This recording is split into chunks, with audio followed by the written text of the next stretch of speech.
Fala galera, aqui é Viver Dividendos, hoje é dia 31 de maio de 2020, nós estamos falando aqui da Alemanha. Bom, o vídeo de hoje aí é mais um vídeo aí da série aí sobre balanço comentado, né? Nós estamos fazendo aí uma minissérie de balanço comentado de 4 vídeos que nós vamos falar sobre 4 empresas aí que se tornaram Champions Dividends esse ano, né? O que é Champions Dividends? São aquelas empresas que cresceram dividendos por mais de 25 anos. Nós vamos falar um pouco mais sobre isso aqui já em seguida. Mas nós já fizemos um vídeo da primeira, que é da Polaris. Depois, quando você acabar de ver esse vídeo, óbvio, né? Você vai lá, procura aí no nosso canal aí, ou lá no nosso blog, sobre a Polaris, que é uma empresa bem interessante, é uma empresa que vende moto, vende lancha, mas acho que o principal foco dela é triciclo, cara. Bizarro, né? Parece que triciclo não dá dinheiro. Bom, não se engane, meu amigo. A empresa está crescendo dividendos por 25 anos vendendo triciclo. Então a parada parece que é um nicho muito lucrativo. Vale a pena você dar uma olhada na Polaris, que é uma empresa que teve mais de 900 e poucos por cento de retorno aí desde 2000. Vale a pena conferir lá esse vídeo depois que acabar esse aqui. Mas não sai daqui, aguenta aí que a gente vai falar dessa empresa. Essa empresa também é legal, porque afinal de contas uma empresa para crescer 25 anos de dividendo tem que ter alguma coisa ali de diferente no case da empresa, né, meu amigo? Não é qualquer empresa que faz isso. Para quem não me conhece, eu sou o Viver de Dividendos, desse blog aí, viverdividendos.org, beleza? Esse blog faz o que, meu amigo? Você deve estar se perguntando. O que esse mascarado está fazendo aqui na minha frente? Bom, a gente fala de finanças ali, eu explico para as pessoas como investir no mercado americano, abrir conta, comprar ações, fazer imposto lá, declaração de imposto, escolher as empresas, enfim, tudo. Tudo que você precisa do mercado americano tá ali no blog, então vale a pena você dar uma olhada. A gente fala de outros assuntos aqui, né, como por exemplo, inclusive o último vídeo que eu fiz foi sobre empreendedorismo, que é um tema que eu gosto bastante. E para quem não sabe aí, eu sou empreendedor, eu atuo, tenho algumas empresas. A principal delas é uma software house no qual a gente se trata nessa série. Eu vou mostrando o dia a dia ali da software house, os desafios que a gente foi enfrentando, né? As conquistas que a gente conseguiu. A gente traz tudo ali para você, os problemas e as conquistas também, né? A gente fala um pouquinho de produtividade aqui no blog. Inclusive tem até um vídeo aí pendente aí pra gente fazer um vídeo. Tem que ter feito um vídeo em maio, né, sobre produtividade, mas acabou que não rolou. E uma vez por mês a gente faz um vídeo parecido com esse aqui, meu amigo, que é o que eu chamo aí de abrir a caixa preta, né? Eu meio que trago ali para vocês todas as minhas receitas e todas as minhas despesas. Então, detalhadinho ali com o que eu gastei, o que eu ganhei, etc e tal. Eu acho que isso ajuda as pessoas aí que estão, assim como eu, caminhando rumo à independência financeira, né? Eu acho que é muito importante você ter um controle financeiro, senão você não consegue chegar lá. E esse controle financeiro, às vezes, é meio difícil você conseguir montar um caminho para você. Então, algumas pessoas, às vezes, mostrando para você, pô, eu faço dessa forma, às vezes te dá algum norte, né? Não necessariamente fazer igual, né? Mas pelo menos você ter uma noção de como que os outros fazem, né? Já que é um tema que é muito difícil você falar, né? Você não vai chegar no seu vizinho e falar, pô, cara, como é que você controla a sua finança? Não é uma coisa que o pessoal costuma ter muita liberdade. Então, ajuda aí a galera aí que precisa de ter uma base aí para ter uma noção. Então, por quando a gente abrir essas informações pessoais aqui, muita coisa pessoal minha aqui, eu acabo tendo que utilizar a máscara, né, meu amigo? Mas não se assuste, para quem tá me conhecendo aí pela primeira vez, a máscara não vai te morder, cara. Bom, vamos ao que interessa. Merchan feito, né? A gente precisa de falar dessa empresa química aqui, que é essa menina aqui, a Albemarle. Tá difícil para soletrar o nome da menina. Albemarle Corporation. Essa menina aqui do setor químico é quem a gente vai falar dela aqui hoje. Essa lista aqui que vocês estão vendo, ó, você entra nesse post aqui lá no blog, ó, é lista de empresas de crescimento de dividendos. Tem uma lista gigante com um monte de empresa ordenado ali pelo número de anos que elas cresceram os dividendos. Então vale a pena você dar uma olhada aí. Tem bastante material aí já para você, bastante empresa para você pesquisar aí. A gente mantém essa lista sempre atualizada, todo trimestre eu estou atualizando essas informações. E, enfim, essas 4 aí que a gente escolheu, elas passaram a compor agora esse hall aí de empresas que cresceram por mais de 25 anos os dividendos.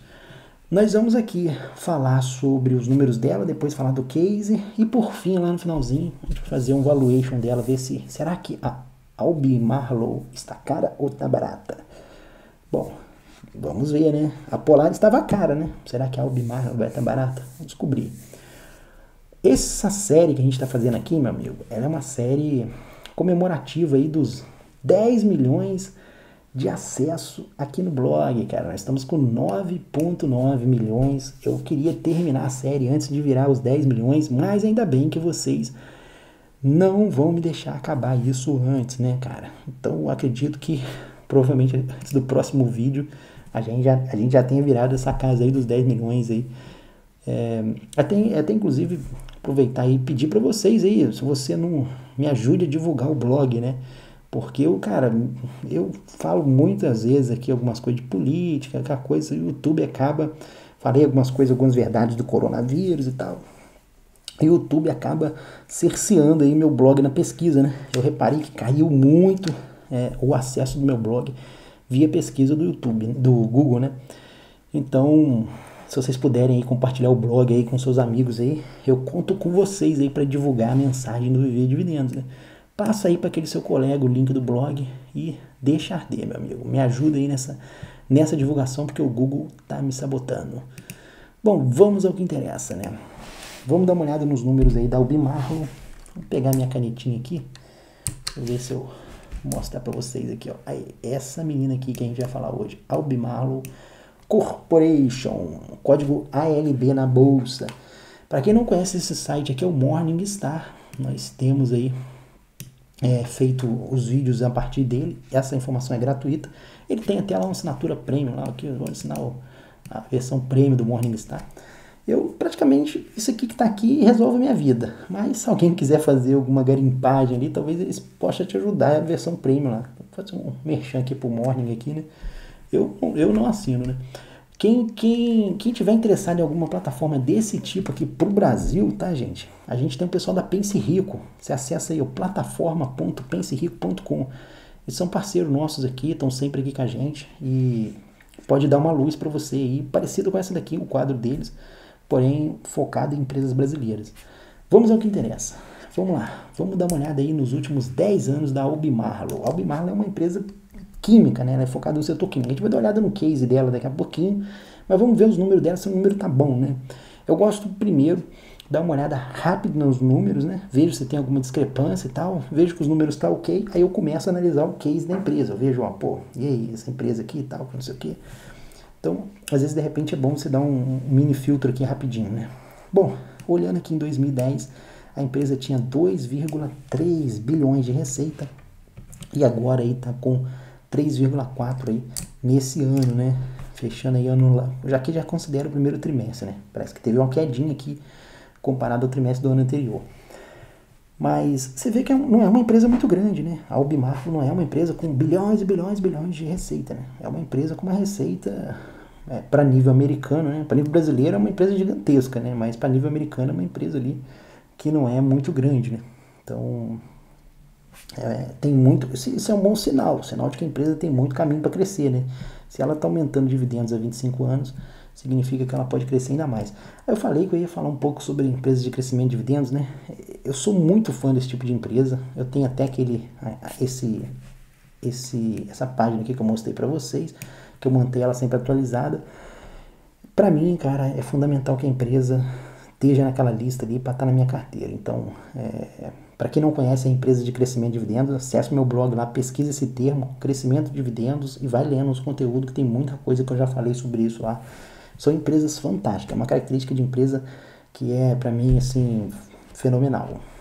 Bom, vamos ao que interessa. A nível de receita, tivemos aí só um pequeno problema aí de 2012 para 2013, que uma quedinha aqui, né? Depois uma outra quedinha aqui em 2014. E aí depois ela deu uma retomada em 2015. Deu umas variadas ali muito pequenas e depois deu uma engrenada, e agora esse ano meio que uma incógnita aí, né? Por conta do coronavírus, não sabemos como é que ela vai se desempenhar. Na margem operacional dela, a coisa continua aí, bem redondinha, né? Então a gente vê aí que tava com 17 a 10 anos atrás de margem, hoje tá com 18. Tá ótimo, cara, tá com uma boa margem aí, manteve aí a margem estável ao longo desses anos. Considerando que ela fez algumas aquisições ali, e geralmente quando essas empresas começam a adquirir, a margem das empresas começam a baixar. Não foi o caso dela, isso é um bom sinal. Bom, a gente tem aqui o lucro por ação. isso aqui está um pouco complicado, alguns trimestres, alguns anos aqui na verdade, ficou a situação um pouco complicada, né? Há 10 anos atrás estava com 3,43, hoje aí está fechando 4,77, né? Lembrando que o ano passado chegou a bater quase 5. Mas você vai ver alguns anos aqui com problemas aqui, né? Você vai ver 49 centavos aqui deu 1,69, sendo que ele tinha batido 5 aqui, entendeu? Depois subiu. Enfim, você vê que o lucro dela é meio assim. Você vai entender o porquê que o lucro dela é um pouco assim, sobe 10, aquela coisa toda. Quando você entender o case dela, que ela é uma empresa muito ligada ao setor de commodities, né? Então, é complicado. Empresas de commodities são um pouco complicadas. Eu, particularmente, tenho aí minhas ressalvas com esse tipo de empresa, né? Mas vamos continuar. Bom, o dividendo dela vem crescendo desde 94, né, meu amigo? 94 mesmo? É isso mesmo. Desde 94. E estava aí com 56 e praticamente, vamos dizer, a grosso modo, quase, mais do que dobrou, né? Quase triplicou, né? Esses dividendos aí, batendo uns 50 aqui. Bom, esse é um bom crescimento de dividendos dela, né? O payout dela, vamos dizer, tá um payout bem tranquilo. Tava maravilhoso aqui com 16%, né? Mas, vamos dizer, 10 anos depois, cresceu para 31%. Vamos dizer aí que boa parte desse crescimento do dividendo foi por conta do aumento do payout, mas não é aquela coisa alarmante. 30% de payout, vamos dizer assim, é um payout normal para uma empresa que está crescendo dividendos há 25 anos. Se você pega as empresas que cresceram até 50 anos e retroage elas para trás aí, você vai ver que lá com 25 ela estava mais ou menos com esse payout. Então não é uma coisa assim, nossa, pai, tá com payout horrível, não sei o que. Para a idade dela de crescimento de dividendos, tá um payout legal. Se continuar nessa faixa aí, tem tudo para indicar que ela vai chegar nos 50 anos lá crescendo dividendos. Que aí ela vai se tornar um rei do dividendo, né? King Dividends, né? Que a gente chama lá. Bom, com relação ao número de ações, nós temos aqui um ponto negativo, porque ela não diminuiu, né? Eu gosto de empresas que recompram, né? Eu acho que a empresa tem que trabalhar com duas frentes: recompra de ações e crescimento de dividendos. Essas duas têm que estar alinhadas ali. Eu gosto de empresas assim, né? Não é o caso dela. Por que eu gosto de empresas assim? Porque você pega aqui o bolo. Imagina você tem um bolo, né? Você tem que dividir o bolo com 92 pessoas e você tem que dividir com 106. Com quem que você prefere? Melhor você dividir com 92, né? Porque você vai ter um pedaço maior, né? Do mesmo bolo, né? Então, quanto menos ações tiver, mais grana você vai receber. Então, mas também é aquilo, né? A empresa está numa fase aí de crescimento, você tem que avaliar isso tudo, né?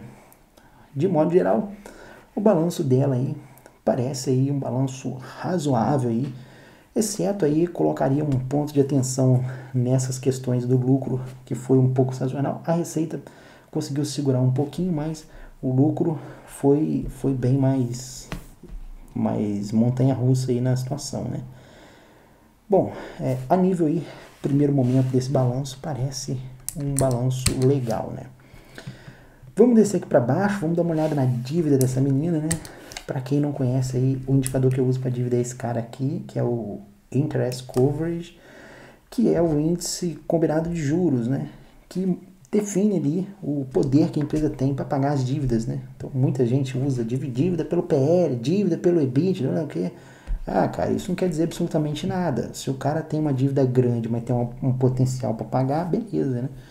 O problema é quando o cara não consegue pagar. Às vezes, tipo, o cara tem uma dívida grande, mas os juros é pequeno, entendeu? Então, o impacto daquela dívida para ele é muito baixo, entendeu? Ou às vezes o cara tem uma dívida pequena, mas com juro alto, e que adianta? O cara tem lá uma dívida por PL pequeno, por EBITDA pequeno, mas o juro da dívida é gigante. Então, isso tudo você tem que avaliar, né? Principalmente aí quem analisa empresas no Brasil, né, cara? Os Estados Unidos tem uma margem pequena de dívida, né? Agora no Brasil a dívida é maior ainda, né? Os juros, né? A dívida não. Bom, ela está com 9,46. Não é um indicador assim muito bom para uma empresa que está no patamar dela, né? O ideal era que ela tivesse com a dívida mais enxuta, né? Sinalizaria um caixa mais robusto, ainda mais numa empresa que a gente vê uma sazonalidade muito grande na questão dos lucros dela. Então, assim, eu achei a dívida dela um pouco alta pela sazonalidade dela. Então, a dívida para mim, nela, é um ponto preocupante. Por que é preocupante? Para quem não conhece a análise da dívida aí, eu sempre explico em todos os vídeos, né? Esse indicador aqui não é um indicador que eu criei da minha cabeça, né? Então, o Benjamin Graham, que é o cara que formulou essa questão aí do índice combinado de juros, ele dizia o seguinte: o ideal é que a empresa tenha aí números aí acima de 5, né? Então, se a empresa está com números acima de 5, é um bom sinal. No caso dela ali, ela está até com o dobro de 5, né? Mas eu, pela experiência que eu tenho no mercado, eu colocaria, no caso dela, pela volatilidade dela, um número maior, entendeu? Se ela tivesse aí, sei lá, uns 18 aí, vamos dizer, no melhor cenário agora, que considerando que ela está no melhor cenário, né? Você vê que não é um cenário pior dela, esse trimestre, esse anualizado dela aqui, né? Então, eu achei um pouco fraco. Ele diz que se você tiver entre 5 e 3, meu amigo, isso é para você acender um alerta aí, né? Você tem que colocar um badge aí de atenção na empresa, né? E se cair abaixo de 3, significa que a dívida está corroendo o caixa da empresa, né? Você vê aqui que nos piores momentos dela aqui, a coisa ficou realmente bem complicada, né? Ficou entre os 5 e 3 ali, né? Que foi esse ano de 2015 aqui, né? Então, enfim, são coisas aí que você tem que ir observando, né? Isso aí foi um ponto negativo para mim, a questão da dívida nessa empresa, né? Bom, beleza. Vamos dar uma olhada agora no case da empresa. Essa aqui é a empresa, né? Vou fechar isso aqui que ela tem um tradutor que automático. Dá uma esticadinha aqui para... Aí, pronto. Vamos ver aqui History. A gente vai ver aqui um pouquinho da história dela. É uma empresa bem antiga, tá vendo? De 1887. Tem algumas coisas aí que bem legais aqui, ó. 2010, ó, ela fez uma parceria com a Petrobras, cara. Cadê? Eu li isso aqui em algum lugar, rapaz. Aqui, ó. Albemarle Corporation e Petrobras anuncia plano para construção de uma fábrica de hidroprocessamento em Santa Cruz do Brasil. É uma fábrica de catalisadores, né? Isso aqui é um dos produtos dela, né? Se a gente for ver aqui, ela tem 3 braços grandes ali. Essas empresas que crescem em dividendos por muito tempo, você vai ver que não é uma empresa que faz uma coisa só, entendeu? A empresa tem que se diversificar. Inclusive, até estou pegando essas ideias aí e tentando meio que colocar devagar lá na minha empresa, lá na minha software house, esse conceito para eles, falando, galera, a gente tem que começar a diversificar, procurar ampliar e tal. A gente já faz isso dentro do nosso produto, né? Mas a gente tá meio que igual a Apple, né? Diversificando dentro do próprio produto ali, né?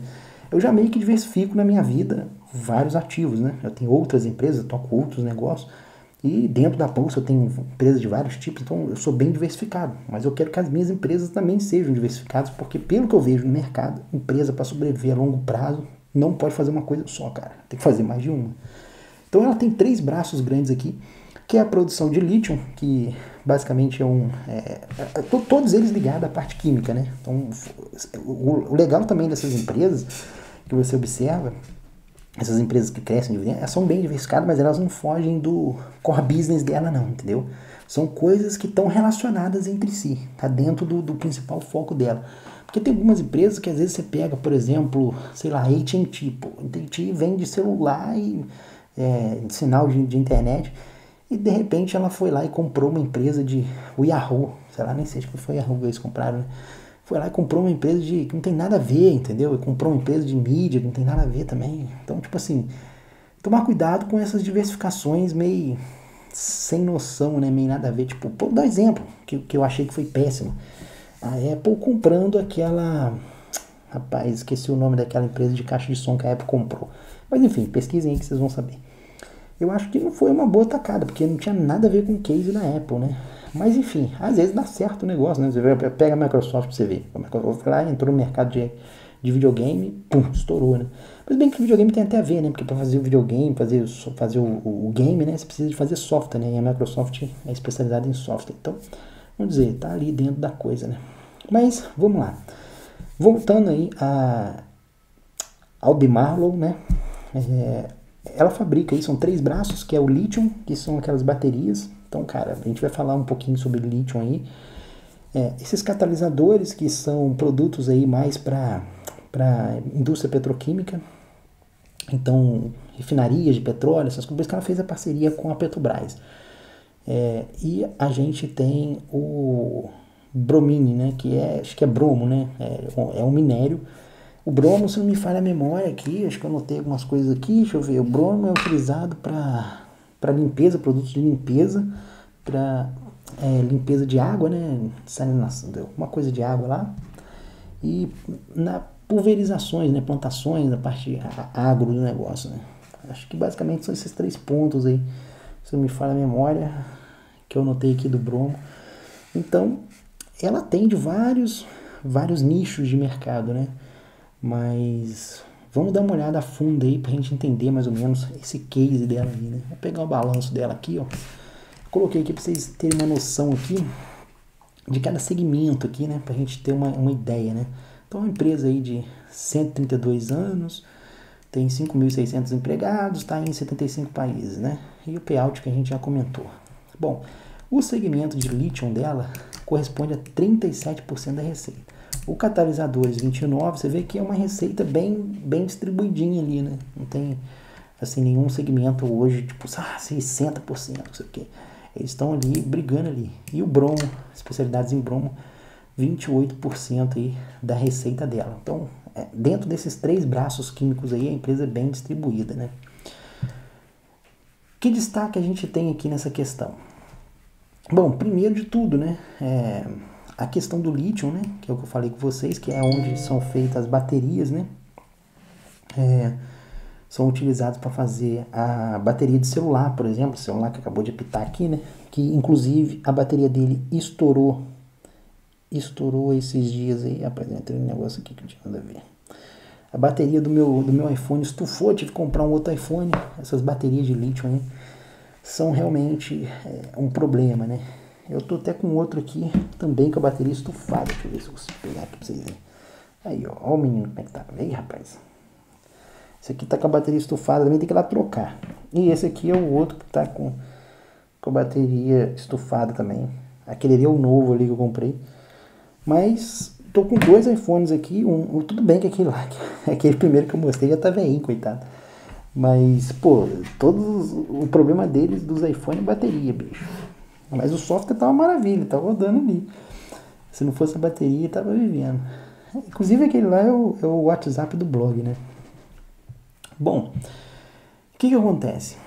Esse segmento aí de lítio é o segmento que eu vejo mais promissor na empresa. Tanto é que você vê aí que a perspectiva de crescimento dela é 20% nesse segmento. Então, assim, esse segmento que é 37%, meu amigo, vai tomar uma fatia maior aqui da receita dela, entendeu? Vai crescer. Ela tem bastante crescimento aí ao longo desses... Esse aqui é um projetado dos próximos 5 anos, né, cara? Então vai crescer 20% ao ano, pelo que estão falando, entendeu?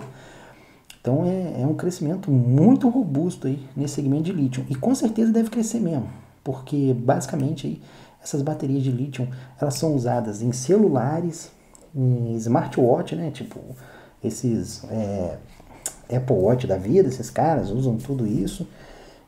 Enfim, cara, quase todos os aparelhos eletrônicos hoje os caras usam essas baterias de lítio aí. E os carros, né? Os carros elétricos, que vai ser o grande boom da parada, né? Eu acho que, vamos dizer, com a explosão dos carros elétricos no mercado, né? Falar explosão como é que fala? Coisinha não muito bom para falar, né? Mas a explosão que a gente vai ter do mercado de carro elétrico vai ser muito grande. Porque esse mercado de carro elétrico já está acontecendo, né? Bem antes do carro autônomo, né? Vai vir ainda a explosão dos carros autônomos, né? Mas falar explosão de bateria é complicado, mas a explosão aí vai favorecer muito essas baterias, entendeu? Porque esses carros aí, cara, precisa muito dessas baterias.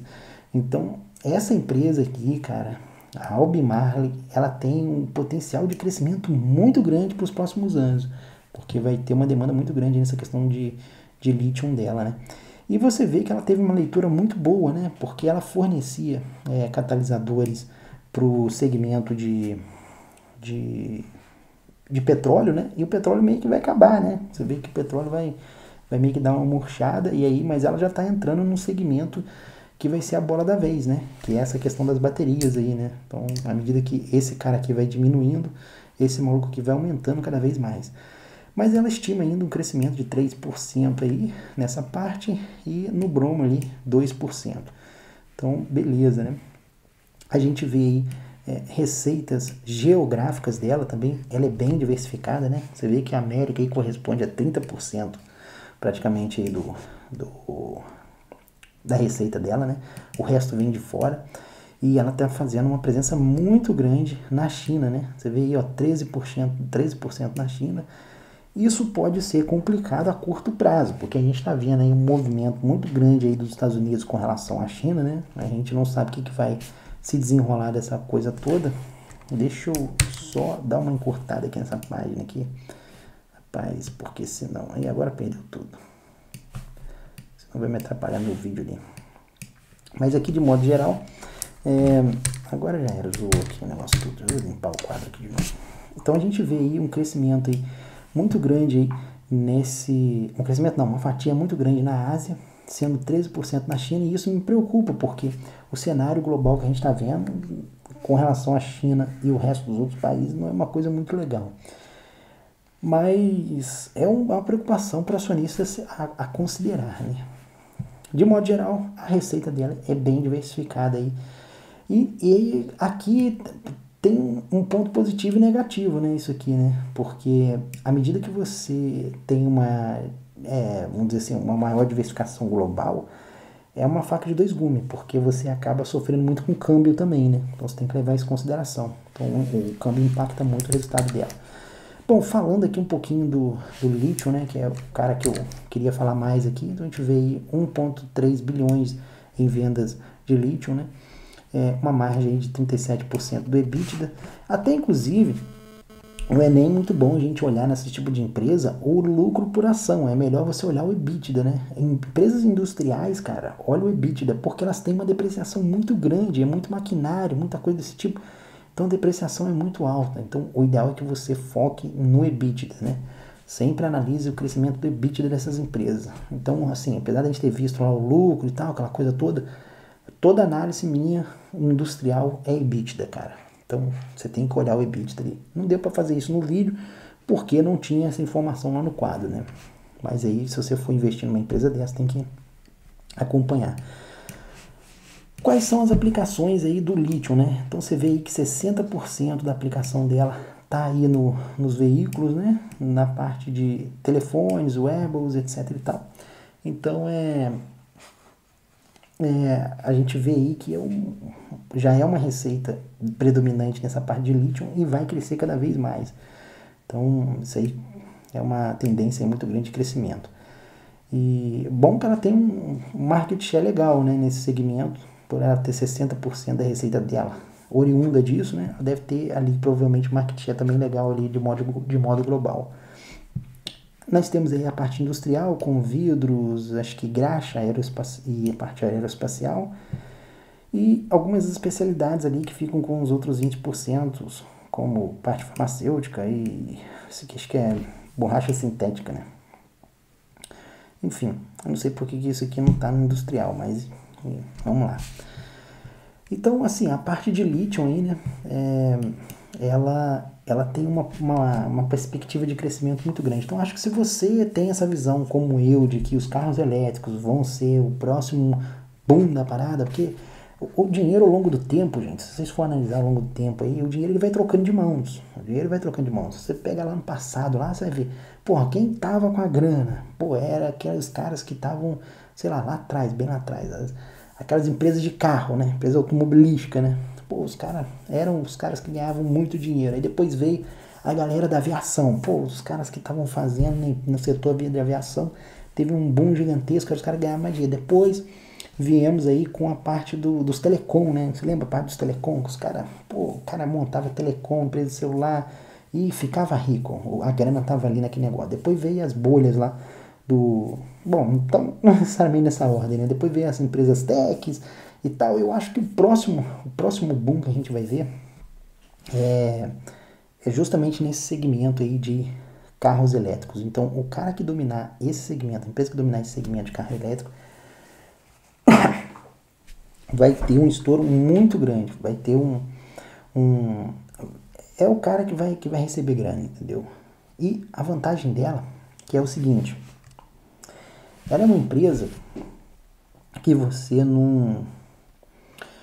ela não está atuando diretamente ali, né? Ela está no background, né? Então ela fornece suprimento para essa indústria, né? Então ela está ali, vamos dizer, meio que blindada do custo de acessar o consumidor final, que é um custo muito alto. Então ela, a tendência dela é que ela tenha uma boa margem na definição desse player aí que vai assumir, porque ela em si, ela não vai ser aquela empresa que tipo assim, vai ser a maior empresa mais valiosa do mundo.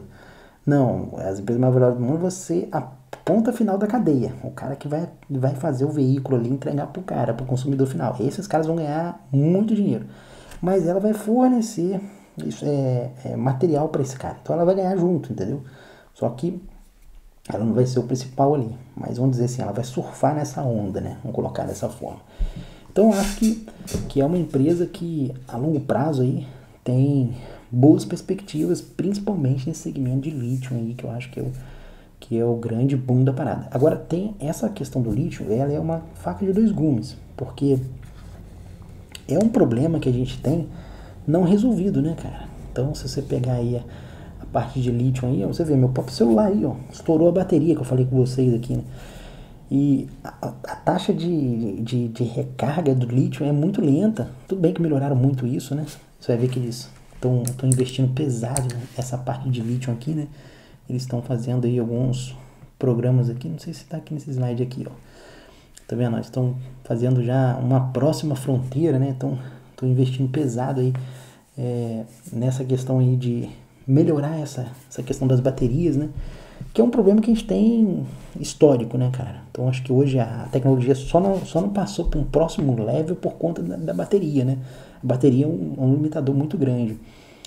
E talvez a empresa que conseguir resolver esse problema da bateria, aí sim, aí essa empresa vai, sei lá, se ela conseguir fazer um dispositivo que recarregue muito rápido e tenha uma retenção muito grande de bateria num espaço pequeno, né? Pô, ela vai estourar a boca do balão.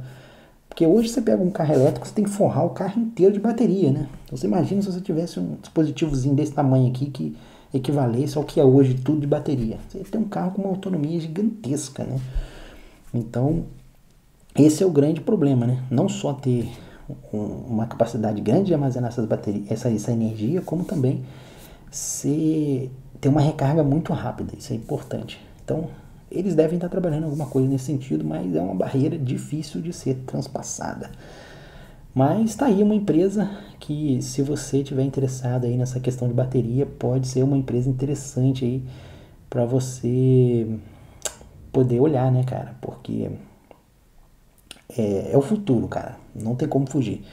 Isso daí é uma faca de dois gumes, porque isso daí é o grande potencial dela, mas também é o grande risco dela. Porque se algum competidor desenvolve uma bateria que resolva esses problemas que eu falei com vocês, já era a Albemarle, porque como ela fornece insumos para a cadeia de produção, você pega, por exemplo, vamos supor que uma empresa lance um novo iPhone, um iPhone Killer, para o cara trocar todo o parque do iPhone, demora, entendeu? Porque olha só quantos usuários finais tem, né, do iPhone, né? Ele vai ter que convencer os caras a migrarem pro telefone ou para outra solução, sei lá, seja um óculos de realidade virtual, enfim, sei lá, um produto maluco aí criar, vai ter que convencer o consumidor a migrar. Então isso aí é rápido, mas assim, não é uma coisa que acontece de um dia para o outro. Você leva assim 2, 3, 4, 5 anos, talvez 10 anos para fazer isso.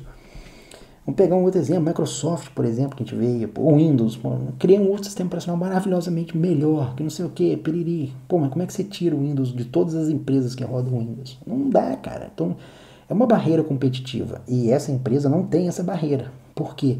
Ela está fornecendo produto para a cadeia, para a indústria. Então, para a indústria trocar ela é muito fácil. É muito, muito fácil. Então, assim, porque ela atende, sei lá, 10, 50, 100 indústrias lá, é muito mais fácil essa indústria migrarem para um outro fornecedor, entendeu? Então, é uma faca de dois gumes, né? Ela não sofre tanto com a questão do consumidor final, né, que eu falei que acaba tendo uma margem menor, mas também acaba sendo um risco muito grande com o surgimento de uma nova tecnologia. Então, essas empresas que têm esse risco tecnológico e estão nessa cadeia que ela está hoje, eu procuraria evitar, entendeu? Então, assim, ela tem um know-how muito grande. Pode ser que, muito provavelmente, ela é quem vai fazer as evoluções nessa questão da bateria. Mas vai que surge uma outra aí do nada, né? Aí é um problema que o sócio da Albemarle tem que estar ciente disso, né? Então, esses aí são os pontos, né? Bom, vamos lá. Continuando aqui. O que a gente tem para falar da empresa? A nível de dividendos, a empresa distribuiu dividendos e está com retorno de 7% ao ano, né? Um retorno anualizado, né, de 7%. Então é um bom retorno. Um ativo com 7% de retorno ao longo dos últimos 10 anos é um bom retorno, né? Se você segurou ela por mais tempo, esse retorno aumenta. Por exemplo, se você comprou a Abercrombie quando começou a crescer dividendos lá, Albemarle, caraca, eu tô trocando o nome dessa empresa toda hora, velho. Se você comprou a Albemarle lá em 2000, cara, tu teria recebido $14 de dividendo, um retorno total de quase aí, vamos dizer, 700%, meu amigo. É um baita de um retorno. Dá um CAGR anual de 11%. Então, um retorno muito bom mesmo, o retorno dela ao longo desse tempo. Achar uma empresa aí com 11% de retorno não é para qualquer um. Bom, o que a gente pode falar agora? Do valuation dela. Tem esse artigo aqui que eu fiz sobre avaliação com fluxo de caixa descontado, DCF. Acho que eu falei no outro artigo também, mas fica no ladinho aqui do blog, ó. Você vem aqui, valor justo de DCF. Você vai acessar essa página e lá embaixo tem link da calculadora. Aí você vai clicar aqui e vai vir para essa página. Bom, o que eu fiz aqui? Deixa eu dar um zoom aqui para vocês, né? É mais fácil, né? Senão vocês não enxergam o negócio, né? Eu peguei pega a caneta aqui. Peguei a cotação atual dela aqui, né? Joguei aqui. Aí eu peguei o EBITDA, tá? Eu não me baseei pelo lucro por ação, tá? Não foi pelo lucro, me baseei pelo EBITDA dela por conta da depreciação. Empresa industrial tem uma depreciação muito grande, então uso o EBITDA nesse caso. Peguei o EBITDA, usei uma taxa de crescimento de 6% nesses primeiros 10 anos e 4% nos últimos 10 anos, nos próximos 10 anos, né? Então, primeiro vai ser 10 aqui, né? Depois nos outros 10, 4% de crescimento.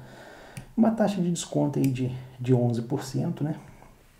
E um tangible book de 18,54. Moral da história, a gente teria um valor justo de $111. Era isso que ela tá valendo. Ela tá valendo hoje 76. Então, a nível de preço, vamos dizer assim, se isso se confirmar, né? Esses crescimentos aqui se confirmarem, que aqui eu tô olhando o passado dela, né? Tô vendo quanto que ela cresceu. Na verdade, aqui eu tô sendo muito modesto, tá? Só para vocês terem uma ideia, né? Nos últimos 10 anos, né? Ela cresceu aí, se você considerar 10 anos, né? Ela cresceu 6% de EBITDA, né? Mas se você considerar os últimos 5 anos, né? Então o crescimento dela tá sendo muito maior aqui nesses últimos 5 anos. Ela cresceu 12%, né? Caraca, o que eu fiz aqui? Nos últimos 10 anos e os últimos 5 anos. Bom, os últimos 5 anos foram 12% de aumento, né?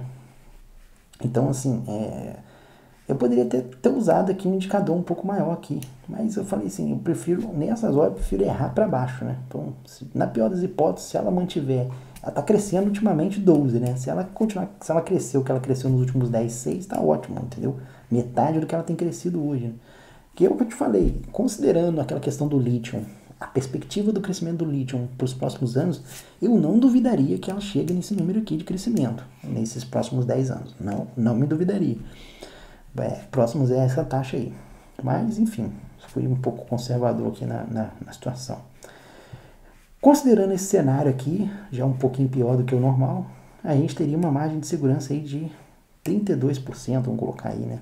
30%, né? Então, 30% de margem de segurança, ou seja, ela está 30% abaixo do preço que deveria valer considerando esse EBITDA aqui dela e essa taxa de crescimento. Basicamente, é essa leitura que você tem que fazer. Então é isso, pessoal. Isso aí é o valuation, para quem não não conhece o DCF, dá uma lida nesse artigo aqui que eu mostrei aqui, acho que vai te dar um bom resumo aí. Bom, a empresa de modo geral é uma empresa que sofre muito ali com a variação da indústria, né? Porque depende muito de commodities, né? Você vê que ela atende petróleo, atende petroquímica, atende empresas que estão ligadas aí ao setor de eletrônica e tudo tal, que é um bom setor, mas fornecendo ali um pouco depende muito de commodities ali, né? Para poder fazer insumo, né? Dos itens, né? Fazer a produção dos itens e atender muitas vezes setores ligados à indústria, né? Que está ligado a commodity de modo geral.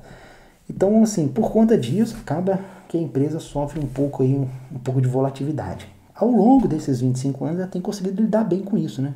Quase o problema que a gente já teve aqui, a empresa conseguiu lidar bem com essa situação. Mas tem alguns pontos preocupantes, que é a questão do lucro dela, que dá uma variada, e a questão do endividamento. Fiquem atentos a esse detalhe. De modo geral, o resto, bem legalzinho o case da empresa. Então tá aí uma empresa do setor químico, para quem tiver atrás de uma empresa química aí, cara, Albemarle pode ser aí uma opção interessante e dar uma olhada na Albemarle Corporation para ver o case dela em mais detalhe e dar uma lida nos balanços aí e tirar suas conclusões. Pessoal, se você quiser saber de outras empresas que fala assim, caraca, Viver, mas e aí? Você conhece alguma empresa top mesmo? Tem algumas empresas tops que eu conheço, cara. Nesse artigo aqui, ó, ex-dividend, você vai conhecer ali umas carteiras que eu selecionei, né? A gente tem uma carteira de estoque e uma carteira de REIT, com as empresas que eu considero as melhores do mercado, tá? Então, assim, são empresas ali que, para mim, hoje, são as melhores opções para me comprar, né? Porque muitas vezes o pessoal vê minha carteira aqui no blog, né? Que no Alta você consegue ver minha carteira. Aí o cara vê lá, pô, vou comprar a carteira do Viver. Vou sair comprando igual ele comprou. Só que o cara esquece que eu comprei essa carteira aqui. Pô, muitos desses ativos aqui eu comprei lá em 2000 e... diminuir o zoom aqui. Comprei lá em 2000 e tem 5 anos, 6 anos esses ativos aqui. Então, pô, era outro mercado. Aí o cara compra hoje, 6 anos depois, quer ter o mesmo resultado, não vai ter. Aí o cara não sabe, pô, não tá dando certo. Pô, é claro que não tá dando certo. Comprei esse negócio lá atrás. Tem muita coisa dessa aqui que continua boa hoje, mas tem coisa que, tipo, eu já falaria, cara, não compro isso, não compro aquilo, e por aí vai. Então, se você quer saber o que eu acho interessante hoje, tá aqui nesse linkzinho aqui no alto do blog, ó, ex-dividend, ó. Acessa lá. Inclusive, se você já conhece o ex-dividend, tá interessado em assinar, eu vou subir de preço agora em junho. Então corre lá, assina ele de uma vez, porque depois você vai pagar mais caro. Por que você tem que assinar de uma vez? Porque depois, o que vai acontecer? Se você deixar para assinar depois com preço mais caro, você vai ficar sempre renovando com preço mais caro, entendeu? Porque se você assinar agora com esse preço, você vai sempre renovar com esse preço. Então você tem um preço sempre mais legal, entendeu? É uma forma que eu achei para, vamos dizer assim, dar um reconhecimento para a galera que está me apoiando, entendeu? Então você assinando agora lá está me ajudando e aí você vai sempre pagar esse preço mais barato. Aí a galera que foi entrando por último vai pagando sempre mais caro. Então não tem como, né? O cara quer entrar por último e sentar na janela? Não dá, né? Vai pagar mais caro. Então corre lá, assina agora, porque se deixar para depois o preço vai subir. Tô avisando. Depois que eu subir o preço não adianta falar, ih, não deu, Viver, não sei o que, não sei o que. Cara, não tem choro comigo, vai igual da outra vez. Eu fiquei avisando vários vídeos, falei, ó, assina porque o preço vai subir. Aí eu subi o preço, o cara, pô, eu ia assinar, mas não deu, o cartão não virou, que não sei o que. Será que tem como fazer o preço anterior? Não tem como, não tem choro comigo, entendeu? Assim, o preço tá lá. Então, quer aproveitar, pagar barato, já começar a economizar uma grana, porque vai subir bem acima da inflação, pode ter certeza. Então já corre lá e faz a sua assinatura. É bom que você está ajudando o blog, vai pegar conhecimento, porque eu publico lá revistas, né? Todo mês a gente faz uma revista lá, tenta pelo menos todo mês, né? Sobre ativos do mercado, né? Então é bom você ficar antenado, né? Que a gente vai acompanhando, a gente monta a carteira e vai acompanhando ela, vai vendo os resultados de cada uma daquelas empresas ali, daqueles REITs que estão nessa carteira Top Picks. Bom, é isso, galera. Deu para passar os recados aí que eu precisava. Se vocês tiverem alguma dúvida aí, bota nos comentários aí e segura as pontas aí que o próximo vídeo aí do Balanço Comentado deve sair com a virada aí dos 10 milhões de acessos. A gente comemora. Quem sabe eu tiro a máscara. Brincadeira, hein? Falou, galera. Um abraço.